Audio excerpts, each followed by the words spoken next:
පුතා ඔය අහලා තියෙනවද ලෝකේ දේවල් තුනක් එකට එකතු වුනහම ඒ මිනිස්සයව නවත්තන්න සක්‍රයටවත් බෑ කියලා. මොනවාද මේ දේවල් තුන? මිනිස්සෙක්ට පිස්සුවෙන් වගේ අරමුණක් තියෙනවනම් ඒ අරමුණ වෙනුවෙන් අසාමාන්‍ය ඉවසීමක් ඒ මිනිස්සයාට තියෙනවනම් ඒ වගේම ඒ අරමුණ වෙනුවෙන් ඒ මිනිස්සයා පුදුම ඩිසිප්ලින් එකක් මේන්ටේන් කරනවා නම් මතක තියාගන්න. ඒ මිනිස්සයව කවදාවත් කිසිම දෙයකට නවත්තන්න බෑ. ඩිසිප්ලින් එක, අරමුණ, විශ්වාසය මේ කිසිම දෙයක් සල්ලි දීලා ගන්න බෑ පුතා. මේ ඔක්කොම අපේ ක්වොලිටි, අපි මේන්ටේන් කරන ක්වොලිටි. ඒක කඩාගත්තු තැන මිනිස්සයාට පැවැත්මක් නැහැ. පුතා ඔය අහලා තියෙනවද ලෝකේ දේවල් තුනක් එකට එකතු වුනහම ඒ මිනිස්සයව නවත්තන්න සක්‍රයටවත් බෑ කියලා. මොනවාද මේ දේවල් තුන?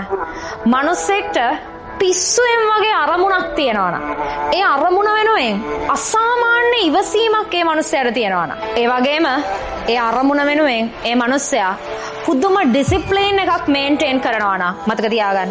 ඒ මිනිස්සයව කවදාවත් කිසිම දෙයකට නවත්තන්න බෑ. ඩිසිප්ලින් එක, අරමුණ, විශ්වාසය මේ කිසිම දෙයක් සල්ලි දීලා ගන්න බෑ පුතා. මේ ඔක්කොම අපේ ක්වොලිටි, අපි මේන්ටේන් කරන ක්වොලිටි. ඒක කඩාගත්තු තැන මිනිස්සයාට පැවැත්මක් නැහැ.